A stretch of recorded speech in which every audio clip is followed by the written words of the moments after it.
Сегодня вот такой необычный тренинг по мотивам моей поездки в Америку, в колледж Майкла Роуча в Седону, который я назвал «Успешный лидер» или «Как стать живым примером».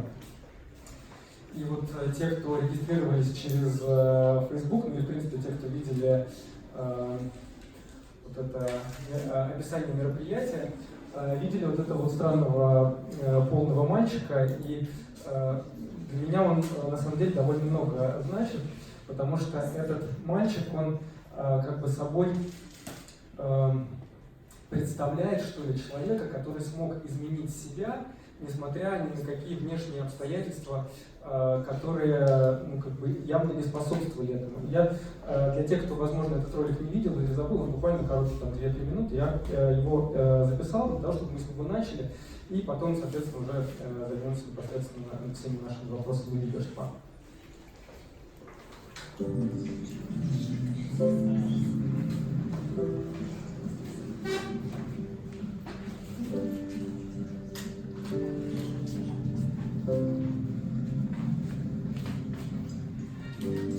Why does life sometimes feel so long?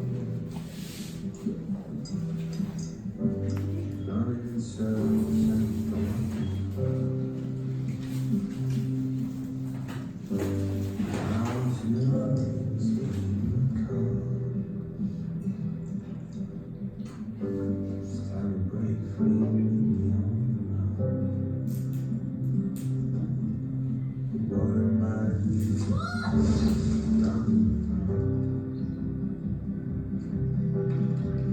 I look up to the open sky, hopes in my heart, dreams in my eyes. Will I ever make it right this time? And all I can do, and all I can do is try.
Да, вот такая вот история. Конечно, этот мальчик не совсем тот лидер, о котором мы будем сегодня говорить, но, наверное, то, о чем мы будем сегодня говорить, может изменить нас настолько же, насколько смог измениться этот мальчик. Прежде всего, поднимите, пожалуйста, руки те, кто о Майкле Роуче вообще никогда не слышал. Супер. Тогда, но на самом деле я хочу в любом случае рассказать некое свое видение этого человека, потому что мы все читаем, многие, скажем так, читали его книги, многие, возможно, были на его каких-то лекциях, видели в интернете, но вот мне очень многое было непонятно. То есть мне было непонятно, что из того, что он пишет в книгах о себе, это правда, а что это немножко как бы для того, чтобы, что называется, для красного словца. Вот. Но вот начну с того, что наверняка правда. Это то, что действительно, как бы Майкл Роуч, это человек, который родился в Америке, он закончил Принстон. В процессе того, как он учился в Принстоне, он принял решение стать буддистским монахом.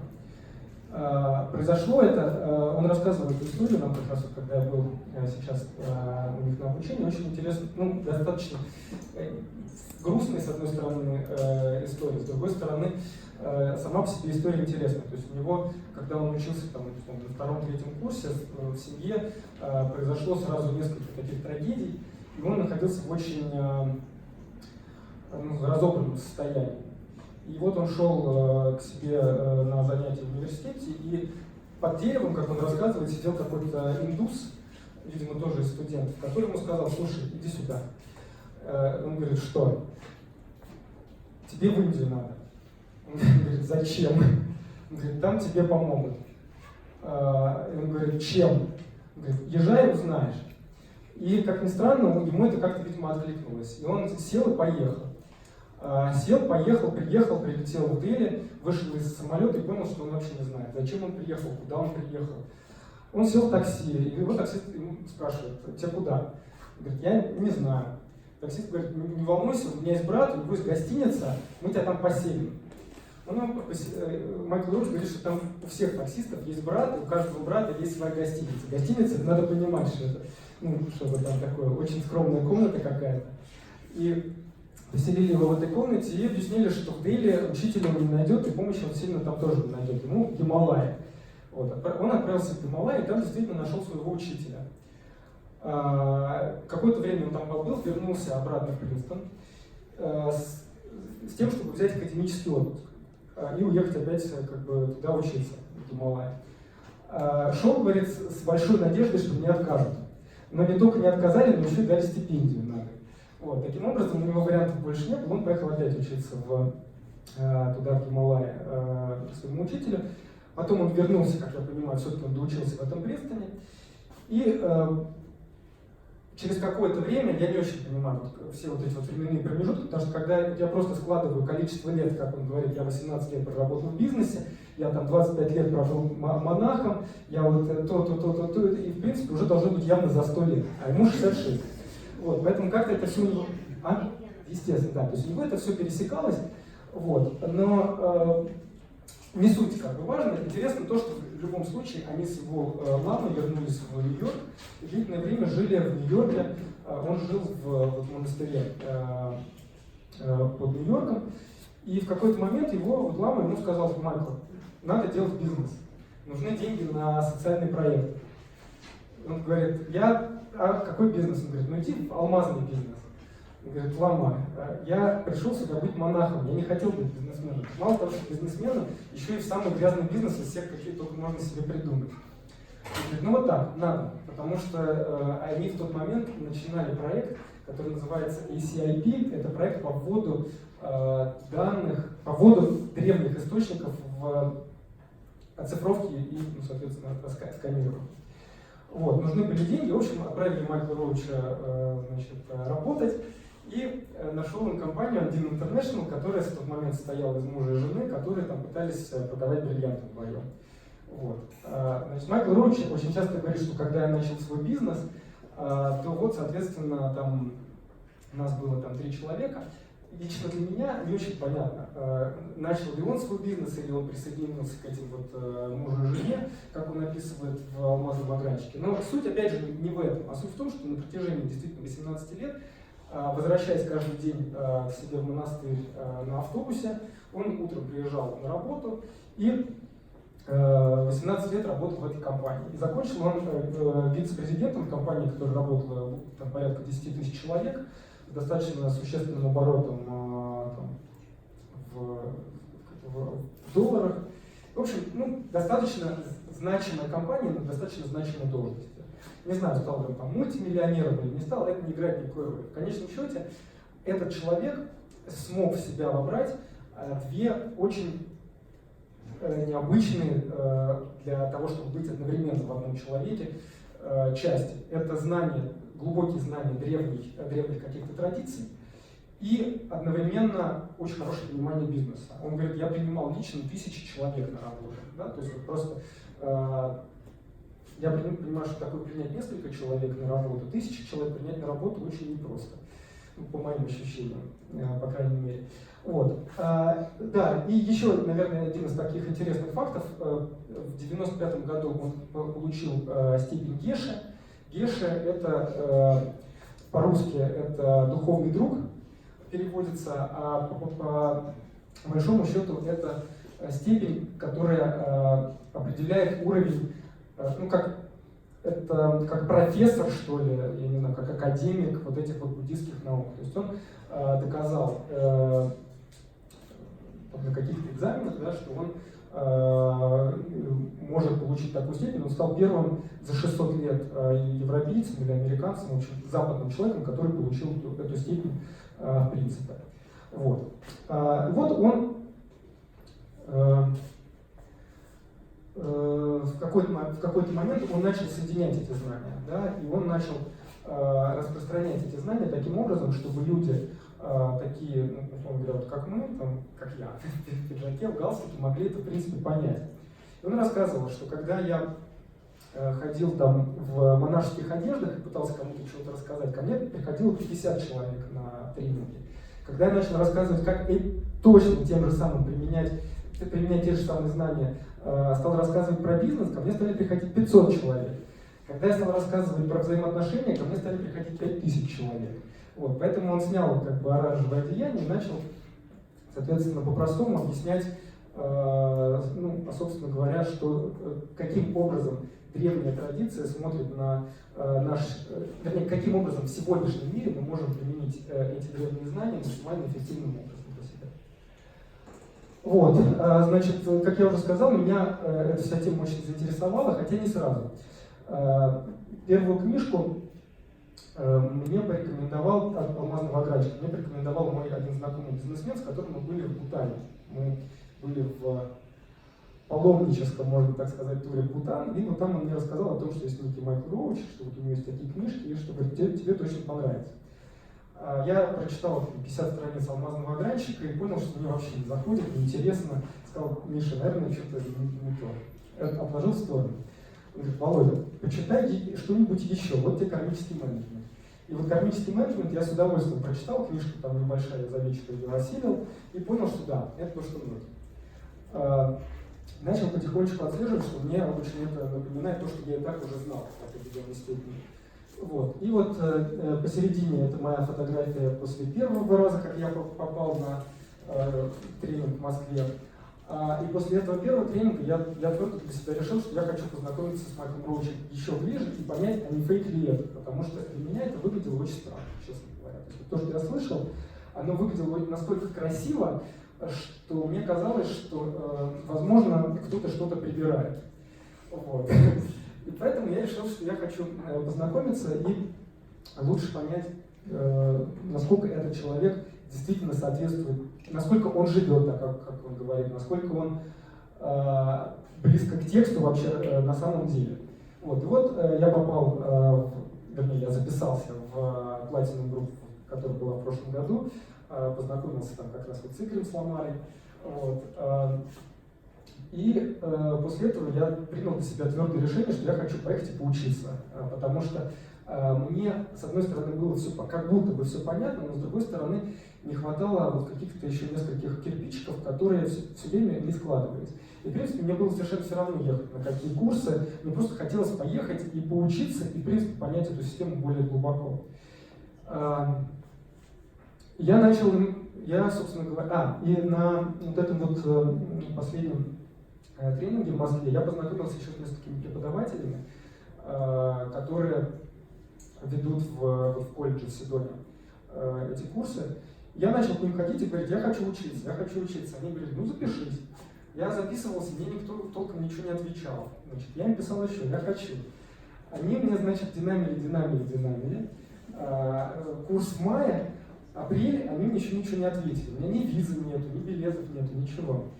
Я, в общем, уже понял, что надо смириться, расслабиться, видимо, как бы ничего не произойдет. Или, вернее, я решил, что произойдет так, как оно должно произойти, и полностью эту всю тему отпустил. Вот. И, соответственно, в какой-то момент они мне прислали письмо и говорят: Владимир, мы вас берем, вот вам надо заплатить сейчас там сколько-то денег за то, что вы у нас будете учиться, и приезжайте по welcome. Я говорю, стоп, минуточку, как я вам сейчас заплачу деньги, если у меня еще нет визы? Я сначала визу получу, а потом уже как бы вам заплачу деньги. Он говорит, нет, так не работает. Значит, вы либо платите деньги, и как бы мы вместо вам оставляем, либо не платите, и тогда, как бы, как хотите.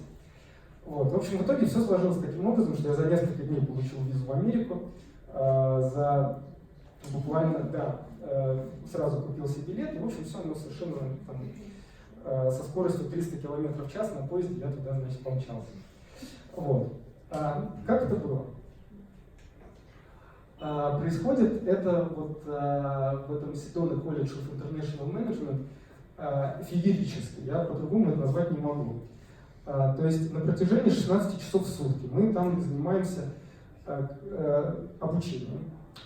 И это проходит в такой атмосфере совершенно непередаваемой. То есть вот для меня это было просто какие-то 2 недели, которые пролетели, во-первых, как одно мгновение, во-вторых, это было просто какой-то там запредельные уровни там всего счастья, адреналина, чего только возможно. И вместе с тем очень большая нагрузка, чрезвычайно большая нагрузка. Они в нас, вот те знания, о которых я сейчас буду рассказывать, они в нас упаковывали таким образом, как я нигде раньше не видел и не слышал. И вот, наверное, хочу даже остановиться поподробнее на этом, потому что обычно у меня происходит таким образом. Вот я вот прихожу, либо я слушаю и на следующий день просто сразу забываю, либо я записываю, и тогда у меня это остается на листочке, но я все равно забываю. Вот.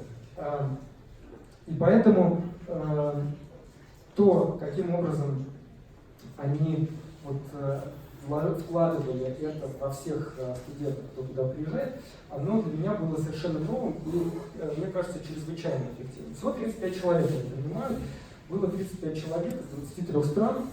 Это вот все страны Азии, какие я только знаю, они там все есть. То есть вот Майкл Руч очень силен в азиатских странах. И чем дальше на запад, тем меньше народу. Из Америки всего 2 человека. Вот мы перлись в эту Седону. Седона, чтобы было понятно, это вообще пустыня. Очень далеко, очень долго ехать. Я на самом деле внутренне злился, я не понимал, что нельзя где-то сделать это в нормальном месте. Хорошо, не в Европе, но хотя бы. Да. Вот. И потом я уже со временем узнал, что оказывается это какое-то очень сильное место, там место силы, туда люди приезжают специально. В то время мне все это было совершенно не очевидно. Так вот, как они это упаковывают. У нас было каждый день по 2 лекции. То есть, по сути, нам читали 2 лекции.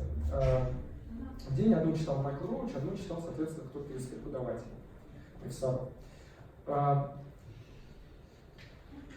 Вечером мы должны были прочитать, у нас был мануал на 700 страниц, который мы, собственно говоря, должны были за 2 недели пройти на английском языке. Это вот была моя самая большая боль, потому что трудно по-английски не читать быстро, а читать надо было много.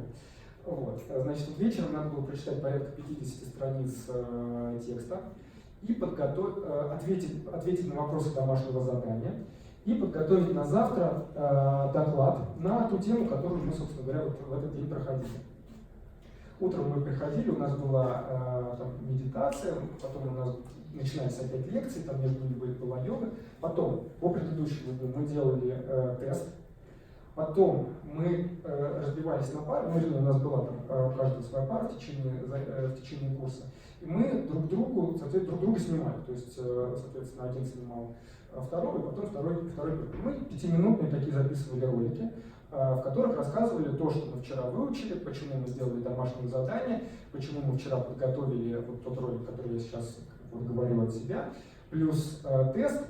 И потом мы возвращались в класс, и еще они случайным образом выбирали от 3 до 7 человек, и каждый из них еще по 5 минут еще раз, соответственно, это рассказывал, как он понимал. Итого за день эта тема впечатывалась таким образом, что забыть ее практически невозможно. То есть я сейчас готовился, и, конечно, я понимал, что я много уже всего позабыл, но тем не менее основное, что произошло? Произошло именно изменение мышления. Да? То есть вот это вот настолько впечаталось, что, возможно, я не помню каких-то деталей, но само понимание этой системы, оно было очень-очень, мне кажется, сильно вложено. Да, и, соответственно, были всякие разные там у нас веселости, типа вот таких, да, зеленая кнопка, да, вот, кто первый ответит. Вот, приезжал, в общем, не буду вас сейчас всем этим грузить, потому что у нас сегодня лидерство. В двух словах расскажу о себе, потому что, мне кажется, также довольно важно, что за человек перед вами стоит, и вообще о чем и почему, собственно, я про лидерство. Хотя, на самом деле, как я уже сказал, мне было совершенно все равно, чему учиться, но так сложилось, что я попал на курс по лидерству, и я, в общем, этому вдвойне рад, потому что мне это очень близко. Значит, вот это моя семья, я женат, у меня двое детей, я занимаюсь бизнесом. Мой бизнес — это установка оборудования в конференц-залы, вот эти мониторы, микрофоны, там какие-то коробочки. Вот. Есть люди, с которыми я работаю в компании, позитивные достаточно, как мне представляется. Вот. Я и моя супруга Катя, мы участвуем в ряде благотворительных проектов небольших. Это мы, в частности, то, что я сюда вынес, мы помогали одним музыкантам записывать там 2 альбома духовной музыки.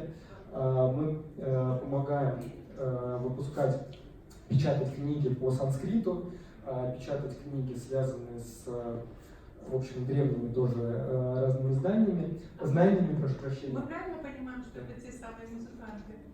Те самые какие? Вот кому вы помогаете? Нет, что вы, конечно нет. Этим музыкантам я бы никак не смог помочь. Эти музыканты дали мне интервью в прошлом году. У меня есть такой проект, который называется «Бизнес-йоги». И в рамках этого проекта я беру интервью у людей, которые эффективны и в социальной жизни, и одновременно в духовной жизни. Мне такие люди очень интересны. И вот, собственно, вот с Левой Прималой Дмитриевым я как раз тоже встречался, и вот такое интервью записал, оно где-то там на просторах интернета имеется. Вот. Ну и, собственно говоря, да, в поиске себя я интересуюсь музыкой, занимаюсь музыкой. Мы ездим в Тибет, вот здесь я вот на фотографии посередине возле горы Кайлаш, такой священный. И по субботам каждое утро я веду практику йоги у нас возле дома, исключительно в плане служения там людям, и как-то тоже чем-то еще помочь, поделиться. Вот, собственно, такая история про меня. Коротко. Теперь, собственно, переходим наконец к лидерству. Да. Прежде чем начать про лидерство, надо понять, а что такое успех. Помните, был такой мультик у меня, по крайней мере, в детстве, «Чертенок номер 13». Любить себя, плевать на всех, и в жизни ждет тебя успех. Вот. Несмотря на то, что в то время, как мне папа с мамой объясняли, что это так не надо, у меня такое ощущение, что многим так папа с мамой не объясняют. Вот. И у нас в детстве была такая игра «Царь горы» зимой. Вот. И мы, соответственно, забирался там какой-нибудь мальчик из тех, кто посильнее, и всех желающих залезть на эту гору сбрасывал себя. Вот. В какой-то момент, соответственно, там что-то происходило, менялся мальчик, там кто-то следующий появлялся. Мне всегда было непонятно, какой в этом вообще всем смысл. Потому что на самом деле, ну как бы вот эта парадигма, да, что нужно как бы забраться и всех остальных скинуть, она мне вот с детства была совершенно не близка и непонятна. Вот. Но тем не менее, если мы посмотрим на современных лидеров, да, то, наверное, вы согласитесь, что многие из них, наверное, абсолютное большинство, они ведут себя именно таким образом. Да? То есть как бы человек собирается по определенной иерархической лестнице, и, в общем, чем выше, тем он себя, соответственно, там лучше чувствует. Вот. И старательно ото всех отбивается. Лидер, о котором мы будем говорить сегодня, это что-то совершенно другое. И поэтому, когда вот многие люди думают, а вообще я-то хочу быть лидером или нет, да, то первые лидеры, вот, которые всплывают в голове, это там политики, я не знаю, корпораты какие-то крупные. Я лично не хотел бы быть похожим ни на одного из них, честно говоря. Ну, я, по правде сказать, давно уже политикой не интересуюсь, но вот так из какой-то прошлой памяти понимаю, что ни на кого. Вот. И вот Майкл Роуч нам на курсах, собственно говоря, дал альтернативное понимание, что такое лидер. Вот это понимание лидера — это человек, который ведет других в лучшее место. Да? Это совершенно другая парадигма. Потому что в таком случае получается, что моя задача не прийти самому в лучшее место, да, хотя это, в общем-то, совсем не исключает приход меня в какое-то лучшее место тоже, но прежде всего привести других в лучшее место, то есть позаботиться о других людях. Да? И тогда в такой парадигме понятие лидер, оно становится совершенно иным и более привлекательным, что ли. У лидера есть определенные качества, да? Он должен обладать определенными качествами. Это видение, сострадание и средства. Сейчас я про них про каждый расскажу.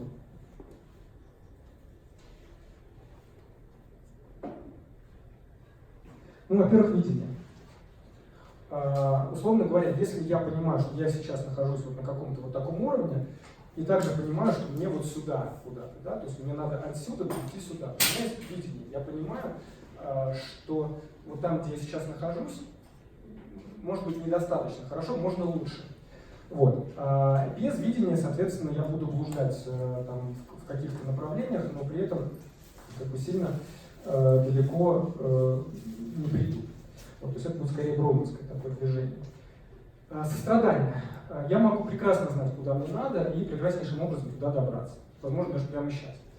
Но никого я, кроме себя, туда не приведу, если я не буду обладать состраданием другим людям. То есть если у меня не будет желания помочь другим людям, которые находятся вокруг меня, тоже прийти в лучшее, это самое лучшее место. И тогда, испытывая желание помочь, да, или вот это вот самое сострадание, мы можем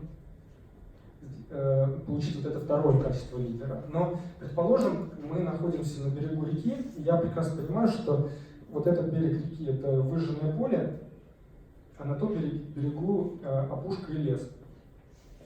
Я вижу, у меня есть видение, я хочу туда попасть. И другие люди, которые меня окружают, я их всех с радостью переведу. Но проблема в том, что нет лодки. Вот, нет лодки, нету леса, извините. Вот, поэтому средства — это еще один совершенно необходимый аспект и качество лидера, которое необходимо для того, чтобы мы могли людей куда-то привести. Понятно, что лодка — это достаточно как бы аллегорично в данном случае, вот, но к средствам могут относиться деньги. Да? То есть если я хочу ну, даже элементарно организовать сегодняшнее мероприятие, мне нужно заплатить сколько-то денег там, за вот это там, помещение, не знаю, там, чаем вас угостить там, и так далее. То есть что-то такое, в любом случае какие-то средства нужны. Возможно, это не про деньги, а возможно, это про внутреннюю энергию, потому что это на самом деле ого как нужно лидеру, потому что можно все прекраснейшим образом знать, куда надо, но когда дело доходит до дела, не могу глаза протереть, спать хочу, сил нет. Вот, такое очень часто бывает, на самом деле. Вот, поэтому вот, собственно, наше качество лидера, которыми он должен обладать. Немножко из древности. Значит, как нам рассказывал Майкл Роуч, значит, они собирают вот эти вот знания, о которых я сейчас буду говорить, по крупицам. То есть, условно говоря, берут какую-то толстенную книгу, и в ней находят какой-то абзац, вот буквально абзац. И из этого абзаца они делают какую-то историю, которую они нам дают в качестве наглядного понимания той или иной идеи, которыми мы сейчас будем делиться. И вот одна из таких историй — это легенда о 4 императорах. Скорее всего, легенда, вот прям совсем легенда, ничего такого не было, но в качестве наглядного как бы представления, почему бы ее не посмотреть.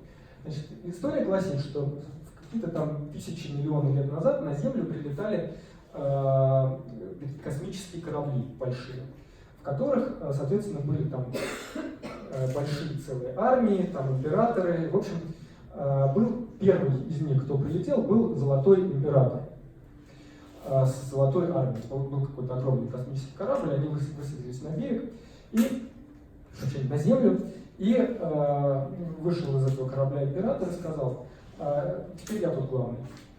И все сказали, земляне сказали: да, вопросов нет, ты теперь тут главный. Видим корабль, видим, как бы все серьезно, мы согласны, будем за тобой идти, говори, что нужно. Прошло какое-то количество эпох, прилетел следующий корабль, серебряный корабль. Он был уже немножко поменьше, Император был немножко попроще. Император вышел и сказал те же самые слова, и теперь я тут главный. И люди спросили, ты уверен вообще, может не надо? И император сказал, нет, ребят, надо. И они сказали, ну хорошо, если прям настаиваешь, то мы согласны. Вот. И он правил еще сколько-то там эпох. Ну, он там и его династия. Следующие прилетели бронзовые корабли. Они были уже такие небольшие, но еще не гравицапы. Вот. Значит, прилетели, вышел бронзовый император, сказал, что он теперь будет править землей, и люди сказали, нет, не хотим. Он сказал, ну, ребят, смотрите сами, но мы как бы прилетели, у нас там в загашнике есть лазерное оружие. И люди сказали, ну, если лазерное оружие, то тут нам, конечно, делать нечего, согласны. И начали слушать его, и он правил еще сколько-то времени. И последний император, который прилетел, был железный. И ему уже как бы было совсем мало авторитета перед людьми, и ему пришлось сказать, что на вопрос о лазерном оружии люди сказали «и что?». И тут ему пришлось это лазерное оружие уже достать и конкретно показать. История эта, да, и примерно это вот выглядит, вот Железный император вот таким вот образом.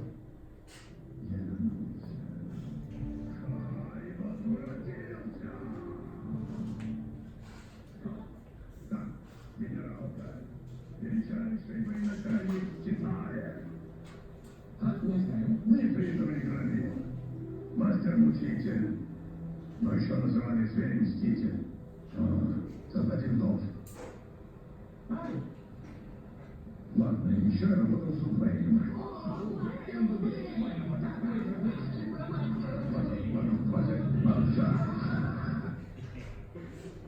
Вот такая вот история. То есть вот примерно таким вот образом Железный император появился на Земле, как бы всех убедил в том, что он как бы самый классный.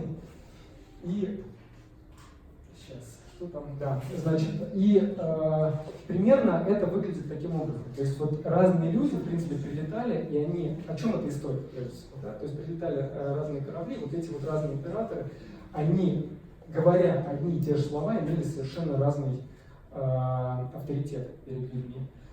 У меня есть вот такая вот история на этот счет загашника. У нас, в принципе, работа связана во многом со строительством, и в центре Москвы строился один объект московского значения, и был, соответственно, московский начальник, который для того, чтобы кого-то в чем-то убедить, он всегда кричал и матерился. То есть вот у него, в принципе, он спокойно говорить не мог, потому что, видимо, его никто не слушал. Вот. Но когда он кричал и как бы ругался, в принципе, что-то там такое происходило. Так вот, на этом объекте закончилось все тем, что на нем своровали настолько все, что у охранника украли мобильный телефон и штаны. Вот. То есть это было... То есть, с одной стороны, был серьезный человек, он там рулил какими-то серьезными инвестициями, но по факту он был настолько не лидер, что, во-первых, его никто не слушал, и, во-вторых, что бы он ни делал, это вот как, что он не делает, не идут дела из этой серии. Вот, поэтому вот в этой части мы начинаем понимать, что слова, которые мы говорим, они далеко не всегда являются, собственно говоря, причиной, почему люди нас слушают. Должно быть что-то другое. И вот именно об этом мы сейчас поговорим. Причины, по которым становятся лидерами. Существует два вопроса. Как и почему. То есть, как мы становимся лидерами и почему на самом деле мы становимся лидерами. Ну, давайте начнем с простого примера. Предположим, есть человек, который хотел стать лидером, руководителем. И он пошел, выучился в Гарварде. И стал руководителем. Вот у меня тут должна быть интересная работа. Ну ладно. Вот выучился и стал руководителем. Кто-то рядом с ним учился и не стал руководителем, стал помощником помощника. Был какой-то Вася, который закончил 8 классов. Ничему не выучился толком, пошел работать и стал тоже помощником помощника. А рядом с этим Васей, после 8 класса, точно так же они закончили вместе, был другой мальчик, который взял, пошел и стал тоже руководителем. Пример такого мальчика всем хорошо известен — Стив Джобс. Он закончил первый курс университета и после этого понял, что там, где он учится, ему неинтересно, и больше нигде особо не учился. Ну, по крайней мере, формально в университете. Поэтому вроде как идея такая, что если мы хотим стать лидером, то нам надо выучиться, как мы будем лидировать. Иногда да, а иногда нет. Иногда надо выучиться, иногда не надо выучиться. Ну хорошо. Похожая история с аспирином, на самом деле. Майкл Роуч очень любит ее рассказывать. У человека болит голова, в аспирине есть активный ингредиент. По идее, должно у всех 100% всегда пройти. Выпил аспирин, растворил там в воде, выпил. У половины прошло, условно говоря. У меня в половине случаев прошло, в половине не прошло. У другого человека то же самое. То есть получается, что да, аспирин может помочь, но не всегда. Ну, небольшое отступление, я уже извиняюсь, от лидерской темы, но как бы та же история, в принципе, в взаимоотношениях между мужчинами и женщинами. То есть кто-то мечтает о том, что у него будет много партнеров и становится счастливым, а кто-то, имея много партнеров, совершенно несчастлив. Кто-то живет там, всю жизнь там, с одной женой и мужем там, и более чем счастлив, а кто-то опять не то. И расскажу про мой пример, собственно говоря, когда я сам стал задумываться на этот счет. Я начал заниматься бизнесом в 2006 году. И в то время я очень много работал, мне кажется, по выходным, наверное, да, тоже как бы много работал. Вот. И у меня была такая иллюзия, что если я буду еще больше работать, то я буду больше зарабатывать. А если как бы, я вдруг отпущу и стану работать меньше, то тогда я буду зарабатывать мало и, соответственно, прогорю. Вот я как-то вот так к этому относился, и поэтому я работал без выходных и зарабатывал мало. Потом в какой-то момент стали происходить какие-то там события, время шло, и я по-прежнему работал много и стал зарабатывать, в рамках там, данного примера много, больше, чем раньше, условно говоря. А потом я подумал, классно, тогда, может быть, я буду не напрягаться и тоже буду много зарабатывать. И в какой-то момент я решил, хорошо, тогда сейчас я буду работать меньше, и стал зарабатывать мало. Я думаю, приехали. Вот. А потом, работая мало, я опять начал зарабатывать много. И тогда получилось, что все, что бы я ни делал, как бы я ни делал, оно всегда иногда работает, а иногда не работает. Вот. И тут у меня произошел такой очень интересный случай. Сейчас это здесь. Да, это здесь. История про Аллу. Я сейчас вернусь сначала сюда. Значит, длительное время я наблюдал, что вот вокруг моей компании ходят очень большие проекты. То есть я слышу, что тут миллиард рублей, тут миллиард рублей. Вот нам пришел запрос, там, сделайте спецификацию на миллиард рублей. Я думаю, ладно, сделаю спецификацию на миллиард рублей. И они цифры условные абсолютно, но как бы вот мы делали эти спецификации, и все проходило мимо. Все просто сплошняком. Вот это мимо, это мимо, это. Я думаю, как же так? Вроде мы так работаем уже, там, все стараемся, ничего не происходит. То есть какие-то там мелкие проекты там проходят, а ничего серьезного никак не получается.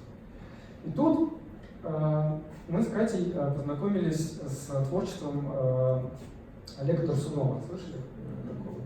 Вот. Олег Геннадьевич для меня, например, очень большой авторитет. Я по возможности, когда в Москве, хожу на его бизнес-лекции, потому что мне очень нравится. Вот. И там вся история как бы крутится вокруг того, что на протяжении часа 50 он, двух часов 50, по-моему, обычно, он делает танцы с бубнами, а последние 10 минут у него идет медитация «Я желаю всем счастья». Значит, то есть сидит зал, 1000 человек, и, соответственно, все вслух произносят там, закрытыми глазами «Я желаю всем счастья». Очень забавно видеть людей, которые прямо вот всегда есть, процентов, наверное, 10 зала, которые за 15 минут до окончания встают и аккуратно сливаются.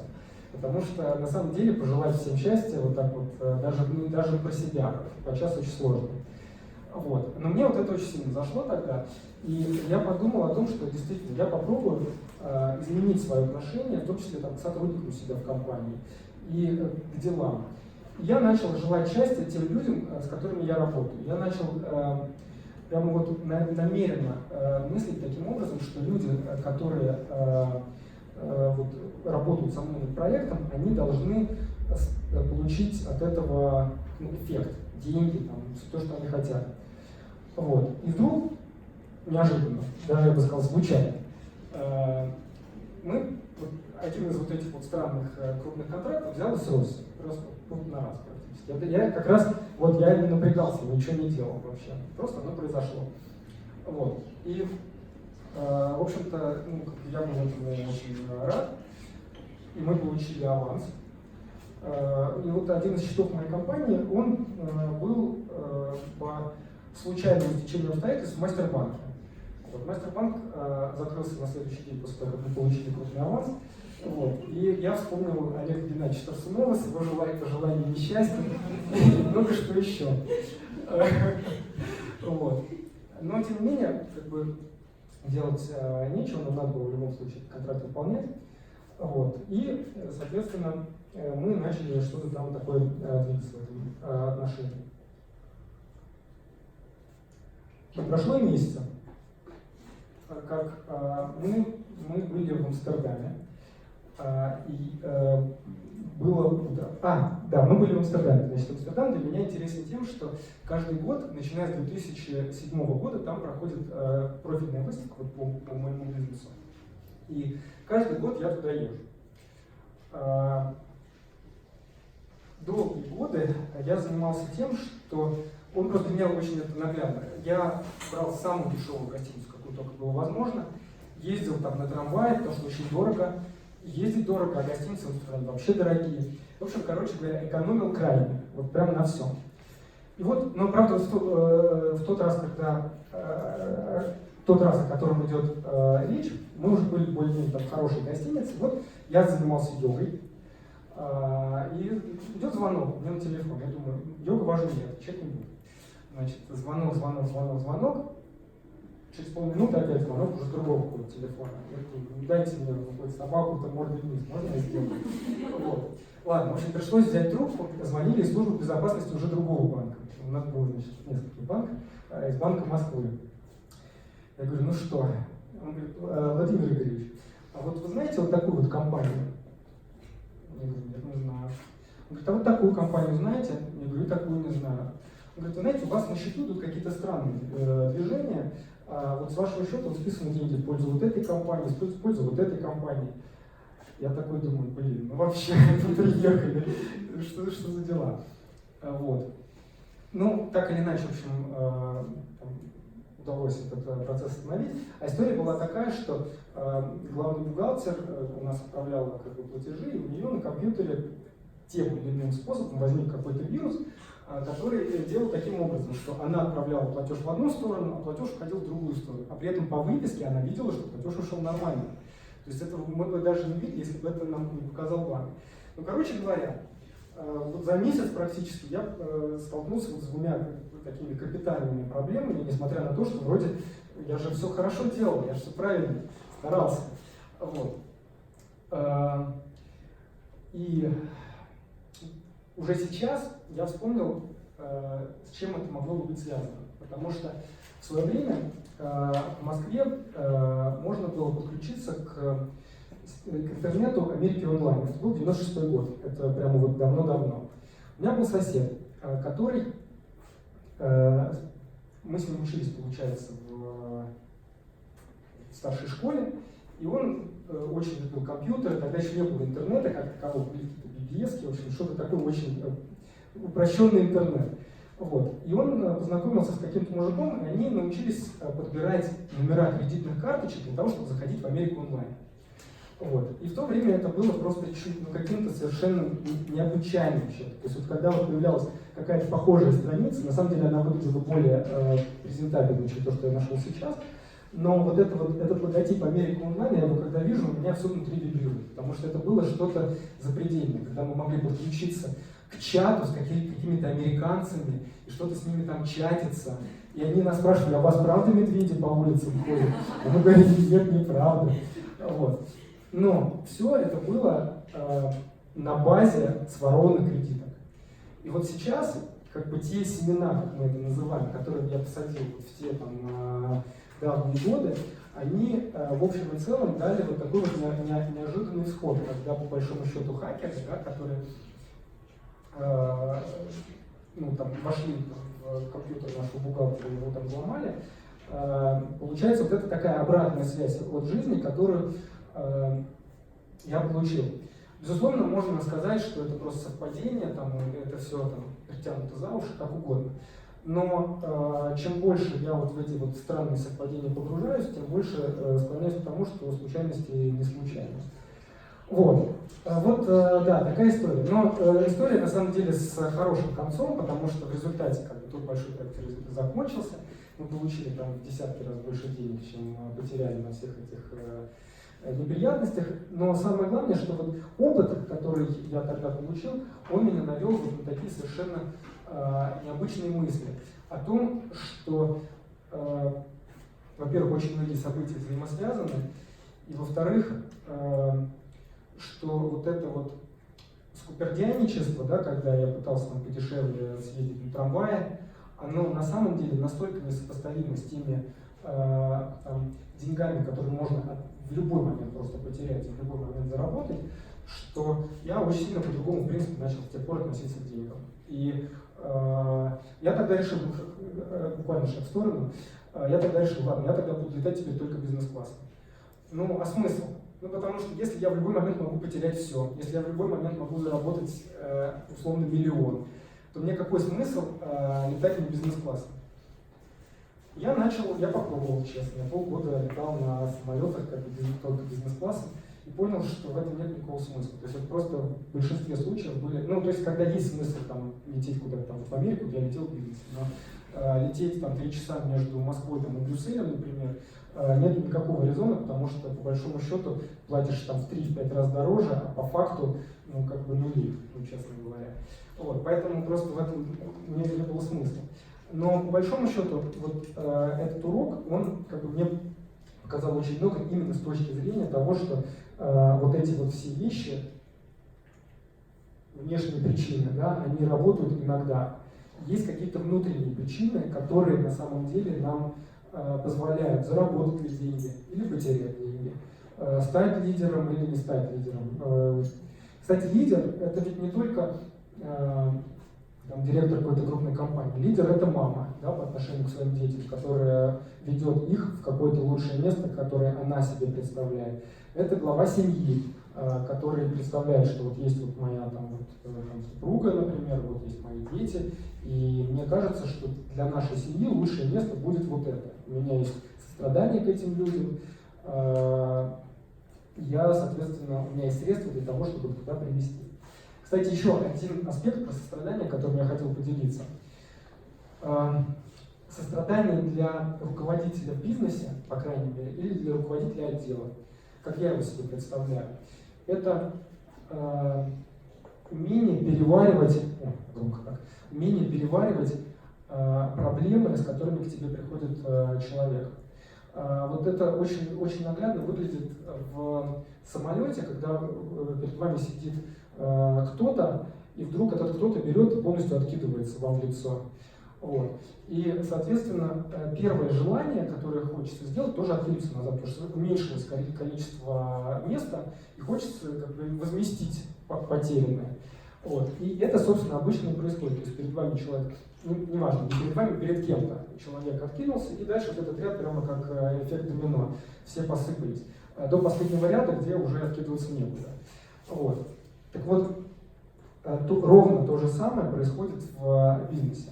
Например, у нас есть там руководитель проекта, он возвращается с какой-нибудь там строительной планерки, где его, как я уже рассказал, материли как бы, и вообще ни за что как бы, обидели. Он приходит к своему руководителю и ему рассказывает о том, что вот, Иван Иванович, тут совершенно несправедливые вещи творятся. Вот мы-то хорошо работали, а меня, значит, здесь несправедливо обидели.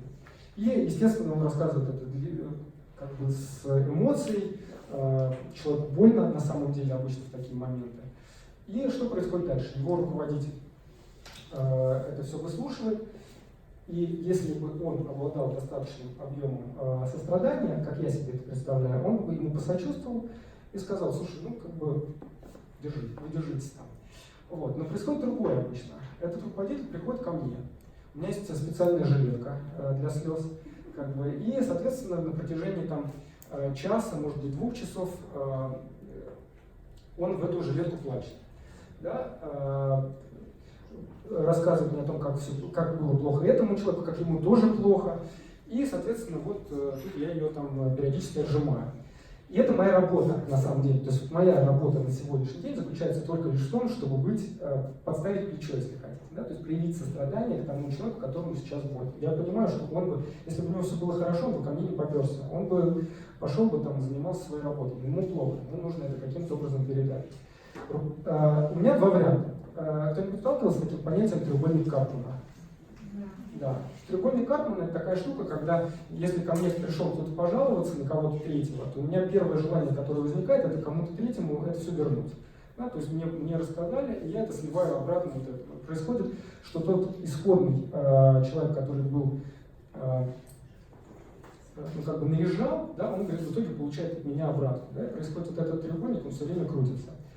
Моя задача, опять же, как руководителя, как лидера, заключается в том, чтобы на себе это полностью остановить, да, чтобы дальше, чем я, это не пошло.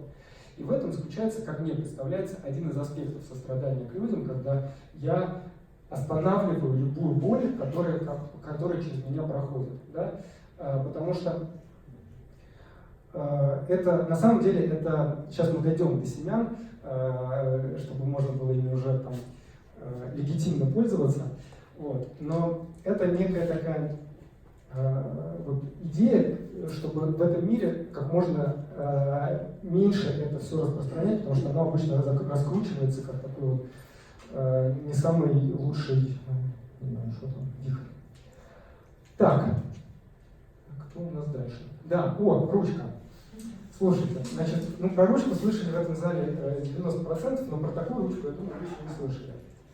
Вот. Это Special Made. Ручка, я попросил одного из коллег, который меня интересуется 3D-моделированием, 3D-принтер у него есть, вот он мне сделал такую вот ручку.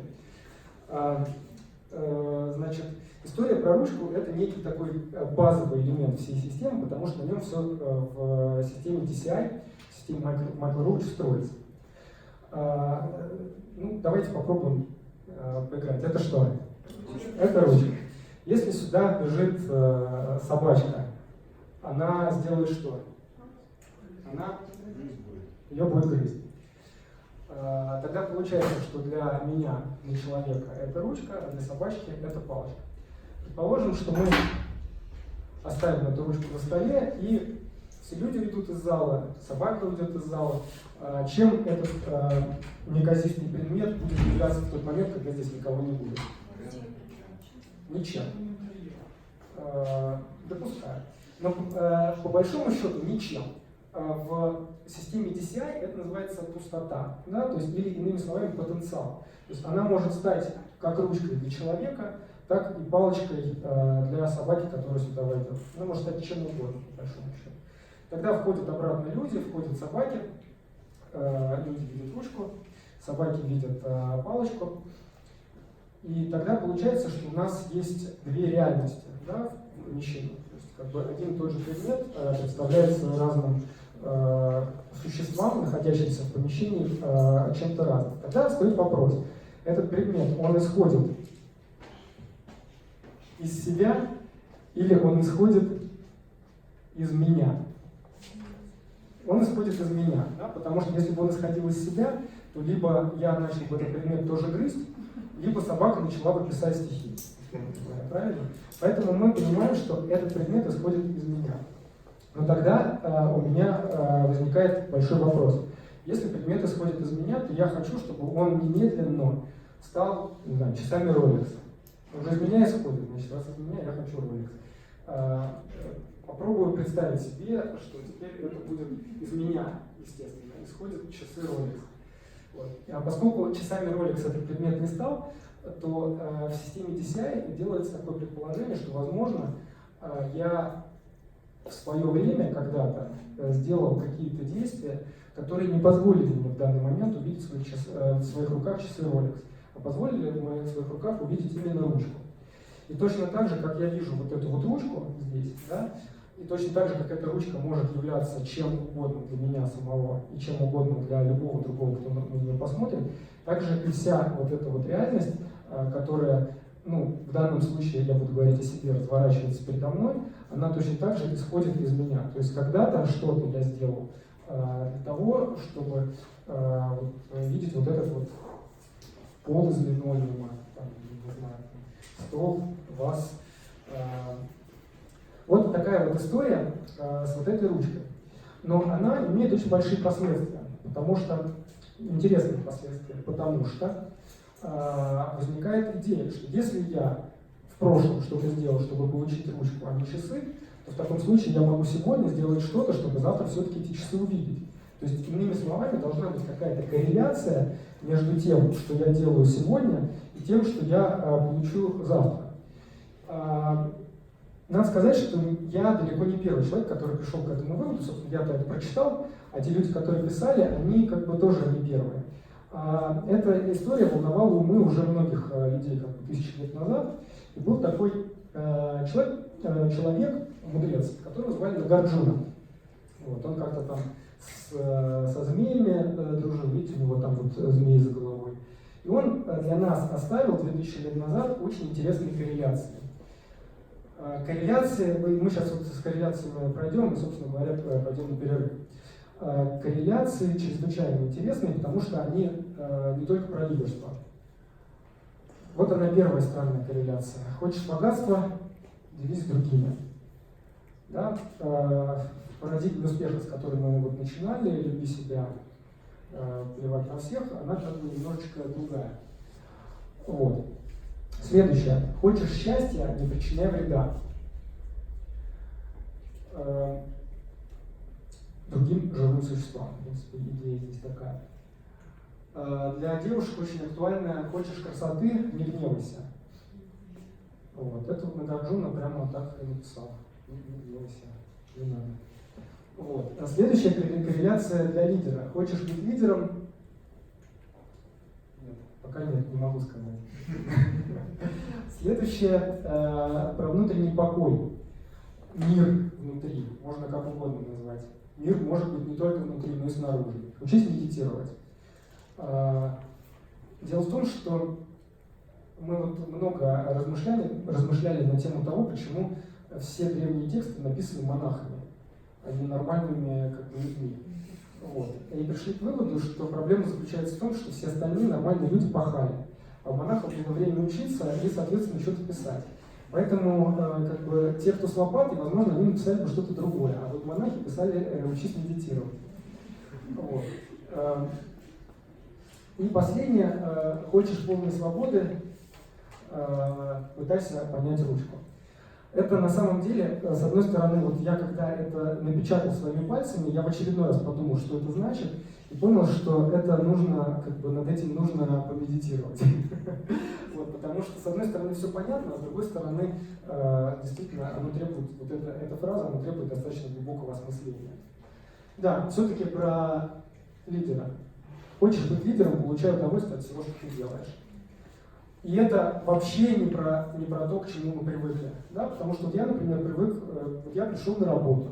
Если я вдруг сейчас начну получать удовольствие, это же про меня подумают, что я плохо работаю, это значит, что я бездельник. Вот. Это же вообще никуда не годится. А здесь оказывается, что нужно получать удовольствие от всего, что ты делаешь, и тогда ты посадишь семена того, что в будущем люди будут тебя воспринимать как лидера. Последний аспект. Любовь дается вышеперечисленной. Человек, который любит, он, в принципе, будет делиться.